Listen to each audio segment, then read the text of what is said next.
Bertemu lagi dengan catatan RSZ. Halo sahabat Yampi, hari ini kita kehadiran dengan pengusaha yang keren. Siapakah dia? Nanti kita langsung sapa. Bagaimana pengalamannya? Memberikan inspirasi kepada kita untuk tidak berusaha di pertanian. Jadi untuk itu kita sapa langsung teman kita. Selamat pagi Pak Nanan Yusuf. Pagi Bu Susi. Alhamdulillah bisa hadir di dalam podcast Yampi. Mungkin dengan ini sahabat Yampi bisa mendengar langsung bagaimana Pak Nanang mengawali dengan blimbingnya. Bagaimana Pak Nanang awal bisa memilih blimbing menjadi komoditas unggulannya? Mungkin bisa diceritakan? Ya, terima kasih Ibu. Belimbing Depok. Ya, jadi kita punya yang namanya Belimbing Dewa Depok. Jadi kenapa awal mulanya ini belimbing ini sangat baik dibudidayakan dan dikembangkan di daerah Depok. Kita kan daerah perkotaan. Nah, ini Belimbing Dewa ini sangat cocok karena tanamannya ini bisa untuk tanaman peneduh, tanaman pelindung, juga tanaman produksi, Bu. Jadi kita ini produktivitas buahnya ini sangat tinggi. Jadi buah tanah dari tanaman kita kan perkotaan butuh penghijauan. Jadi penghijauan yang mandiri lah dari masyarakat, dari petani. Ini kita coba menghijaukan kota dengan produk tanaman belimbing salah satu. Jadi buah ini unggul karena pertama tanamannya dia itu tidak mudah termasuk tanaman kuat. Nggak rebah. Terus akarnya pada saat kita tanam di dekat-dekat bangunan, dekat rumah itu tidak merusak struktur bangunan. Terus selanjutnya dia produktivitasnya sangat tinggi. Setahun bisa 3 kali musim. 3 kali panen, Bu. Nah, terus untuk produktivitasnya satu pohon itu bisa sampai satu musim itu satu kali panen itu bisa antara 1.000 sampai 2.500 buah per pohon. Jadi rata-rata kita sekilo 5. Ya 200 gram lah. 200 gram per buah. Kita rata-ratakan atau sekilo 4 250 gram. Jadi terus buah ini belimbing ini bisa warnanya juga menarik. Warnanya menarik, terus rasanya manis. Nah, terus dia lebih menarik. Nah, terus pangsa pasarnya sangat terbuka lebar, sangat banyak, Bu, untuk pasar. Jadi masalah pasar nggak ini ya, masih terbuka. Untuk pasar kita terbuka, bahkan kita masih kurang. Betul, kekurangan supply, Bu, dari petani. Dan jenisnya ada berapa jenis? Kalau yang di Depok itu kita nanam varietas Dewa. Ya, ini ya, yang belimbing Dewa Depok ya, makanya. Ada di hadapan kita ini varietas Dewa. Ini unggulan memang. Unggulan Kota Depok. Jadi unggulan Kota Depok ya memang yang tersebar di 11 kecamatan di Kota Depok. Jadi Kota Depok itu ada 11 kecamatan, 63 kelurahan. Kita dan rata-rata menanam. Iya, rata-rata ada tanam belimbing. Jadi awalnya Pak Nanang ini usaha taninya atau yang diikuti adalah belimbing. Jangan-jangan belimbing ini yang sampai membawa Nanang ke Jepang. Siap, Bu. Nah ini menarik sekali sahabat Yampi. Jadi dengan belimbing Pak Nanang bisa pergi ke Jepang. Nah, ceritanya gimana tuh awalnya Pak Nanang ke Jepang dengan belimbingnya? Iya, awal mulanya saya tanam belimbing ini di tahun 1997. Jadi sebelum krisis moneter pada saat itu. Jadi awalnya Depok itu kan ada tanaman pangan, tanaman sayur gitu, dia hortikultura. Terus ada kita mencoba menanam belimbing. Jadi varietas belimbing Dewa. Nah, terus pada satu kesempatan gitu ada tawaran seleksi untuk magang ke Jepang. Jadi ada seleksi awal dari ada beberapa tahapan sampai berangkat ke Jepang. Nah itu unggulannya Blimbing ya. Betul. Pada saat seleksi itu kan biasanya ditanya misalkan apa? Blimbing. Blimbing. Jadi memang blimbing dari awal sampai sekarang sampai hari ini. konsisten Siap, dan saya lihat ini pengembangannya juga banyak. Iya Bu. Tidak hanya buah segar ya, tapi juga ada olahan yang lain. Ada olahan. Iya. Pak Nanang, kalau blimbing ini kalau kita bicara bisnis ya, perlu berapa luasan kita bisa mencapai komersial? Kalau untuk komersial Bu, skala bisnis sebenarnya dari 100 batang itu kita sebenarnya sudah cukup. dengan jarak tanam berapa? Kita jarak tanam pakai 6 kali 6 meter.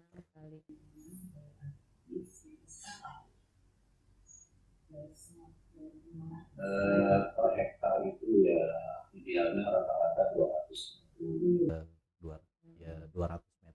200 batang sampai 250 pohon. Jadi kalau karena ini tanaman yang produktivitasnya juga lumayan tinggi, jadi sebenarnya yang nggak begitu luas. Yang penting kita pandai merawat tanaman ini. Jadi dia terus menerus berbuah. Bahkan tidak mengenal musim. Jadi tidak mengenal musim. Kalau setelah panen itu bisa langsung berbuah lagi, kita produksi lagi gitu. Selama ini adakah mengalami terus tidak ada buah itu selama ini memelihara ini? Iya. Kalau Ada tangannya juga Memang ada saat-saat tertentu misalkan pada saat misalkan kemarau yang ada ya itu biasanya ya paling kita bukan tidak berbuah tapi produksinya yang tidak maksimal. berkurang ya. Jadi umpamanya yang biasa Kalau bagus itu sampai 2.500 buah. buah, nah ini mungkin nggak mencapai maksimal. Iya, tidak maksimal. Tapi tetap berbuah ya. Kan dia juga sebenarnya tahan air, cuma nanti karena ini buah ini di atas 90% adalah air, jadi memang sangat butuh air. Dan juga memang tanaman ini kan menyerap air juga, menyimpan air. Jadi rata-rata tanaman belimbing di kita ini ya memang untuk konservasi juga, Bu. Jadi air hujan yang ada yang jatuh misalkan dari genteng misalkan bisa langsung dimasukkan melalui sistem biopori, Bu. Jadi setiap pohon itu kita ada biopori. jadi ini penyiramannya tidak hanya langsung ya, Iya, tapi melalui Di sistem penyimpan air. Jadi tabungan air. Jadi kita perkotaan yang tabungan air, atau juga kita tanam di jadi sepanjang. bisa di galengan. Bisa ya. Itu ada kita juga ada tabulapor yang tidak punya misalkan tanah halaman bisa iya di gentong, di planter bag. Jadi belimbing ini sangat mudah dikembangkan, mudah terus sangat efektif untuk Produksi buah. Selama ini sudah berapa Luasan di rumah? kalau Luasan secara pribadi kita paling ya 1/2 hektar lah. Tapi saya bekerja sama dengan beberapa kelompok tani. Jadi di Depok itu ada banyak kelompok tani belimbing, khusus belimbing, Bu. Jadi kalau kelompok tani yang umum ada ikan, ada macam-macam itu banyak. Tapi yang khusus di belimbing itu saya pernah bentuk kelompok tani itu di 25 kelompok tani sekota Depok tuh. Sampai sekarang atau Sampai sekarang. Atau dari 25? iya memang Ada penurunan karena di kota ini kan ada perubahan tata ruang, ya mungkin ada alih fungsi lahan. Jadi mungkin ada beberapa kelompok yang memang sudah sudah menyusut lah gitu. Tapi produktivitas tetap kita genjot, Bu. Lalu kaderisasi kalau kaderisasi kebetulan kelompok saya kan kelompok tani Kali Licin, Bu. Jadi kelompok tani yang memang kita berfokus pada teman-teman anak-anak muda nih, anak-anak muda, teman-teman yang misalkan belum kerja, Iya, tapi iya. ayo dong kita mulai bertani. Iya. Jadi bukan hanya nanti di farmnya, bukan hanya di misalkan di kebunnya, tapi nanti Iya. dia di pemasarannya, di pengolahannya. Jadi kaderisasi setiap tahun kita ya terus mengkaderisasi. Jadi kita mengenalkan produk unggulan kita memang ya skalanya untuk bisnis, untuk usaha gitu. Iya. Jadi Iya, artinya kan ini Tidak hanya sekedar ya. Iya. Nah, pengembangan itu sejak kapan bukan pengembangan menjadi sirup, menjadi dodol, sejak kapan pengembangan? pengembangan ini ya sudah lama sih sebenarnya, udah lama. 5 tahun ke belakang Iya. sih sebenarnya sudah gitu. Kita sudah ya beberapa kali kita mencoba nih mengolah. Jadi selain kita ada produk freshnya, Iya. kita juga untuk olahan gitu. Ada berapa jenis ya olahan yang Untuk sementara sekarang ini Bu ada Sekitar 7 jenis tuh. jenis ya? Jadi kita ada yang namanya dodol Nah, ini belimbing. dodol nih, mungkin ditunjukin Iya, nih. dodol. Yang namanya dodol. Iya, dodol. Terus ada yang namanya itu apa namanya pie belimbing. Pie ini kayaknya tahu ya. Iya. Kayak Bali gitu kan dibilang pie. Iya, pie dari belimbing. Terus ada juga ini yang di botol Ini sirup. Sirup belimbing. Iya. Sirupnya. Iya. Berarti ini asam-asam gitu. Iya. Tapi untuk konsumsi kita dicampur air. Tapi kalau dikasih batu es, seger. Siap. Terus Terus ada selai. Kita Makan iya roti. makan roti. Oke. selai. Ini Bu ada jusnya yang langsung diminum. Dikonsumsi. Boleh. Ini Ini lebih bagus. Ini nanti cukup beli ini ya. ini ada keripiknya Bu. Ada keripik belimbing.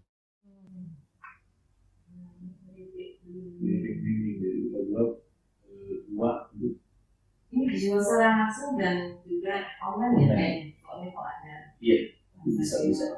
Oh, gitu. Dan ini bisa dipasarkan di nama ini dipasarkan di kita ada di Dekomat, di Balai Kota Depok Balai juga Kota ada, Depok. di UKM juga yang secara umum ya udah meluas. Nah, ini kita ada tank-tank belimbing. Jadi tank-tank dari Teng-teng. Biasanya kacang, ya kata ini belimbing. belimbing. Di macam-macam.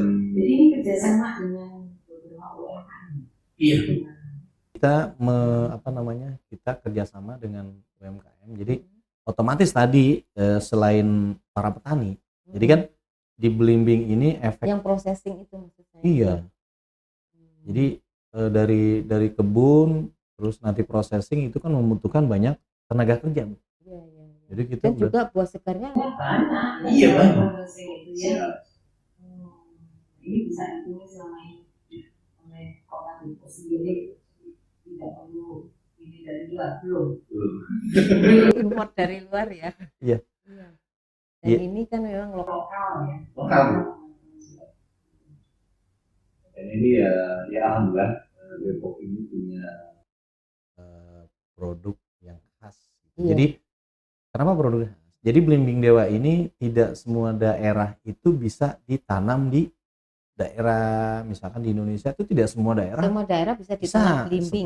seperti buah-buah yang lain gitu. Jadi dia buah yang spesifik, Bu. Nah, terus kedua juga SDM di Depok ini memang sudah mumpuni. Jadi ini untuk produk tinggi itu kayak gimana ya? Orang Depok tuh ini. Udah ahlinya gitu. Iya. Jadi selain tadi spesifik lokasi, jadi mungkin SDM-nya juga sudah mumpuni. Iya. Mungkin yang penemu pertama itu ya.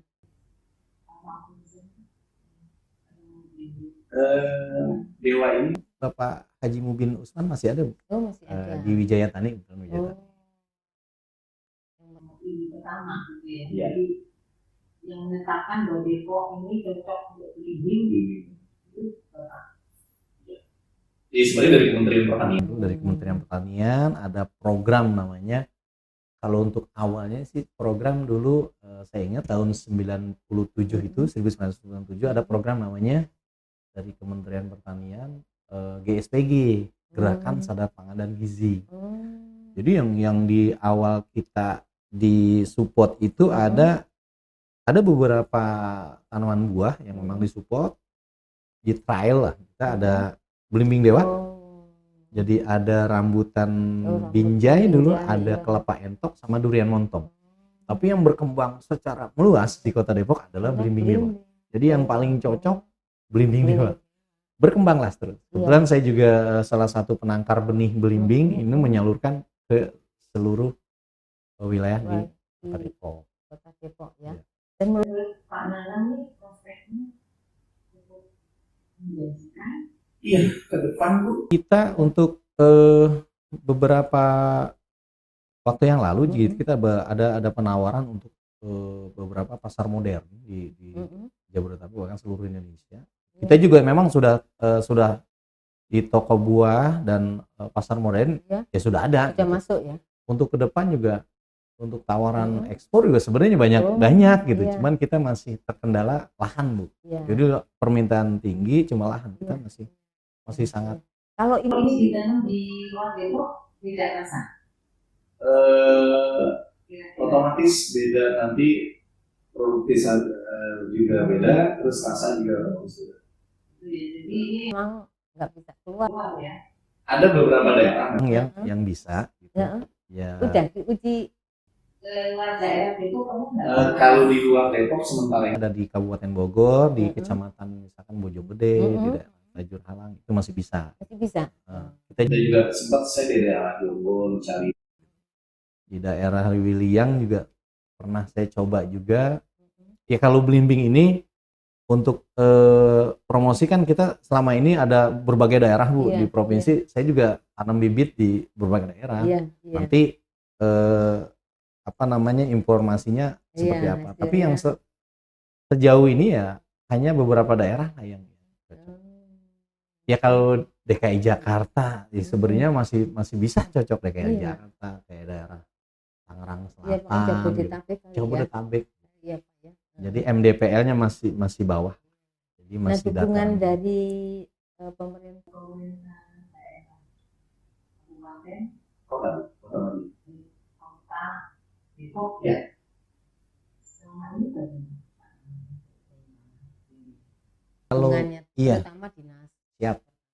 Yang mungkin Dari sekian juga ya karena ini ada prosesi itu terus mungkin operasinya dan gimana. Kalau Pemda. Kalau untuk pemerintah, alhamdulillah Bu, kita support yang luar biasa. Makanya kan sempat jadi belimbing itu jadi ikon kota. Iya. Sempat Iya. jadi ikon kota Depok. Jadi buah unggulan maskotnya kota itu kan ya buah belimbing gitu. Belimbing. Sampai tersebar seantero di Nusantara lah. Pokoknya Kalau kita tahu dari Depok Depok taunya mana belimbing gitu, iya, mana belimbing iya. dewa gitu. Jadi Iya. memang kita beda. Jadi Hmm. kita belimbing dewa itu beda. Ya supportnya alhamdulillah. Dari segi misalkan kita dinasnya dinas DKP 3. Ya dari segi nanti pendampingan, Iya. dan support dari nanti alsintannya, terus dari pelatihan-pelatihan kemasan gitu ya mungkin ya. kemasan. Terus Iya. apa sih? Nanti ya, untuk olahan branding gitu. Iya, ya. branding. Terus kalau olahan kita biasanya itu nanti di KUM-nya, dinas perindustriannya itu Bu. Perindustrian, iya. Jadi nanti kalau udah diolah ya dinasnya beda Bu. Iya, iya. Jadi Tapi perindustrian. paling enggak kan koperasi. Enggak kan hulunya ini, iya Bu, ya kan? Sehingga keluar ini nasi Iya. gitu ya. Jadi yang nomor satu ya ini maksudnya. betul. Kalau bahan dasarnya kurang bagus, ujungnya Iya. juga makanya yang di sini nih ya, karena ya yang harus dijaga kualitasnya. Iya. Siap. Selama ini tantangannya apa dalam pengembangan ini? Kalau pengembangan kita yang pertama sebagai petani, kita petani yang modern lah kita bilang Iya, petani modern, iya. kita harus menjaga 3K. Jadi 3K itu kualitas, Iya, kuantitas, kontinuitas. Iya. Dari segi kualitas kita jaga nih produk kita harus benar-benar memang yang quality yang memang Iya, kita yang berani nanti bertarung, Yang- berani bertanding, kita siap dengan Kualitas, produk-produk, jaga apalagi produk kualitas impor ya. Bu. Ya Iya. kita bersaing lah. iya. Terus juga dari kualitas kuantitas. Mm-mm. Jadi kuantitas itu yang memang secara produksi kita bagaimana cara meningkatkan produktivitas tanaman Produktivitasnya gitu. ya, dan Selain juga lahan juga.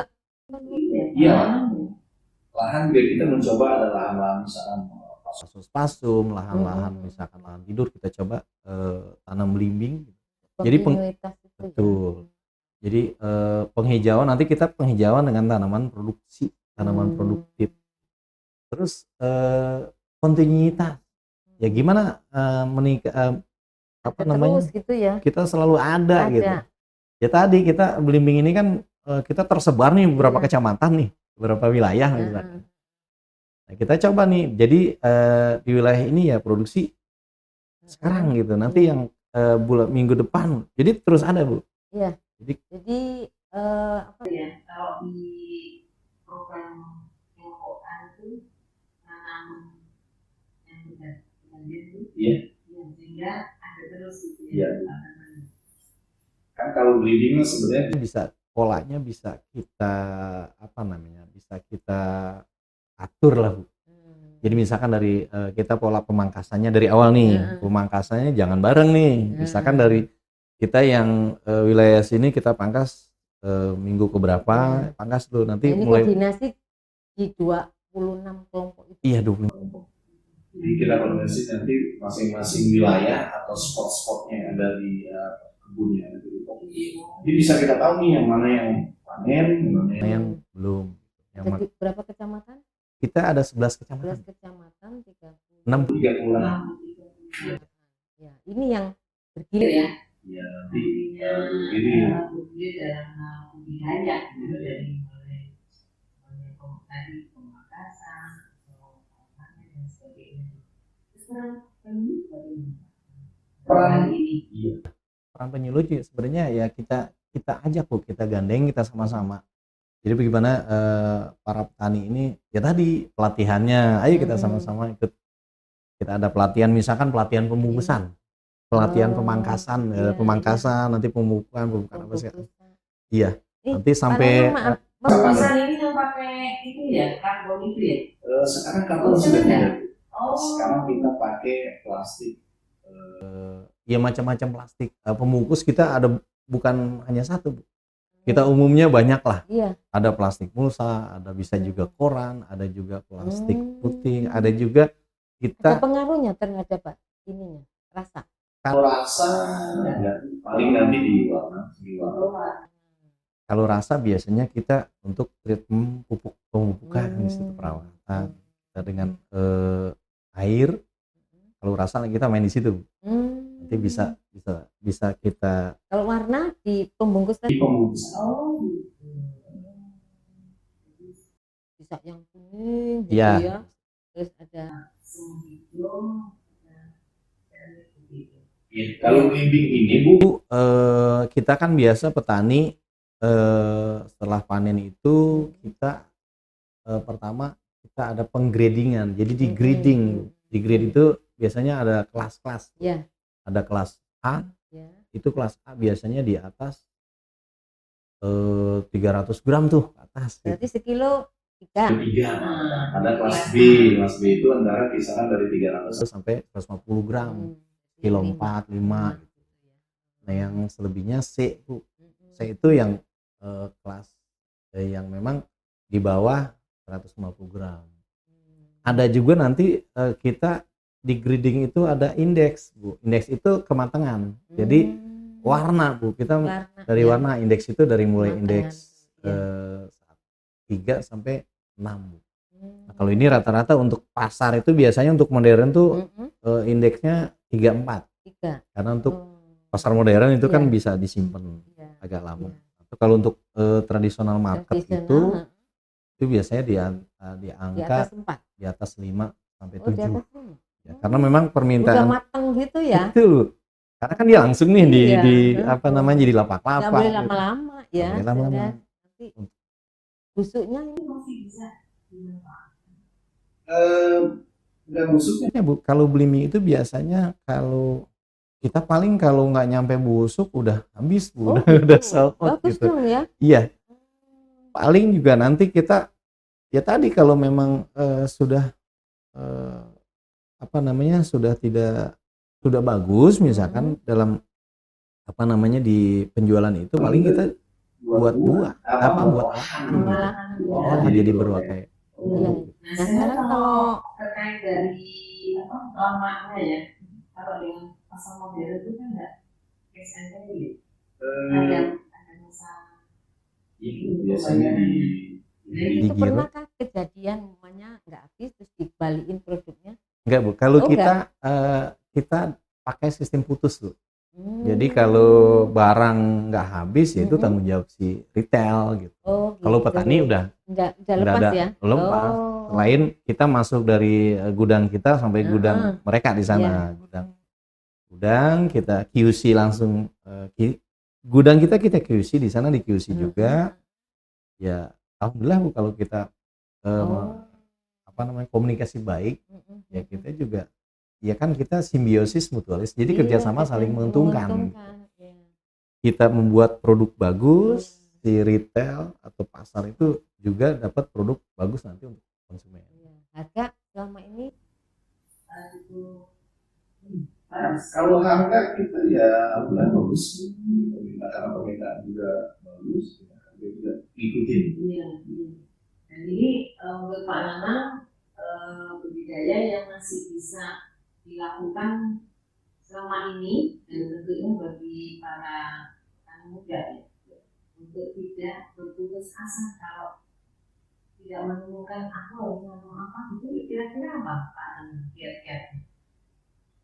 Iya, kalau mungkin pesennya ke sana. Siap. Ya, Jadi kasih semangat ini iya. petani muda.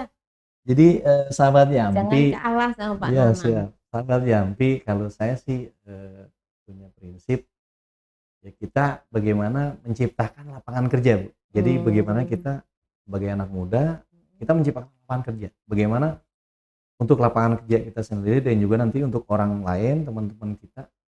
Jadi kalau produk misalkan produk pertanian apa yang ada di daerah kita yaitu kita kembangkan. Jadi misalkan produk apa yang sangat cocok di daerah kita itu ya kita kembangkan. Jadi kita nanti semaksimal mungkin kita fokus ya. Fokus kita sampai dari produksi kita sampai quality control pun kita yang apa namanya kita buat sebagus mungkin. Nanti pasar akan apa namanya akan minta. Jadi pasar akan minta dan loyal ya nantinya ya. Iya, Bu. Nanti kalau produk kita udah bagus nanti otomatis permintaannya juga lumayan jadi bagus. Iya. Nah, ngomong-ngomong mengenai ini Pak Nanang nih saya tahu kan pernah hubungan dengan proposal selama ini tadi. Kalau masih terus sini berlanjut tahun berapa ya? Saya ke Jepang itu tahun 2001 jadi udah 24 tahun jadi ya. saya angkatan ke-17 Bu. 17 di program remaja saya di Jepang itu di Provinsi Kumamoto Bu, dengan apa namanya? Otosan saya Nishia Marikia Bu. Kebetulan di Jeruk di Orchard saya di Jeruk di Kyushu. Di Kyushu itu di Kumamoto di Kawachimachi. Iya. Dan itu pengalaman selama 1 tahun di sana. 1 tahun Bu. Sana di bidang jeruk ya. Bidang jeruk. Saya waktu kembali bidang belimbing. Tetap buah, cuman buahnya buah belimbing. Iya, tapi cara budidayanya nggak jauh beda. Nggak jauh beda. Ya kita pertama dari etos kerja, tadi dari kualitas, ya 3K tadi. Jadi kalau di Jepang itu kan ya etos kerja kita, terus tadi 3K itu kualitas, kuantitas, produk kita jaga. Jadi itu fokus. Memang sudah ini ditekankan di Jepang waktu itu memang 3K ini menjadi pegangan ya untuk bisa produknya di pasaran gitu ya. Betul Bu, kalau di Jepang itu ya memang produk kita bahkan kalau di sana yang reject itu ya dibuang. Jadi buat apa gitu? Kalau di sana, kalau di kita kan masih ada nilai, tapi kalau di sana enggak. Makanya wah berarti produk kita harus benar-benar bagus. Karena persaingan lagi global Bu, persaingan global. kita sekarang kompetitor belimbing aja untuk nasional, internasional itu kan, misalkan tetangga kita Malaysia. Siapa saingannya? Malaysia, Bu. Malaysia. Jadi Malaysia itu sudah dia sudah merambah ke Eropa, Bu. Di pasar Eropa, di Cina, gitu. Udah ke sana. Nah, mudah-mudahan di kita nih di Indonesia bisa mengejar nih. Ya. Nah, sekarang ada berapa wilayah yang memang potensial untuk di Indonesia. Iya. Kalau di Indonesia itu ada ya di DKI juga sebenarnya masih ada, Bu. DKI Jakarta itu ada, daerah Jakarta Selatan gitu. Untuk Jawa Barat itu ada pertama Depok.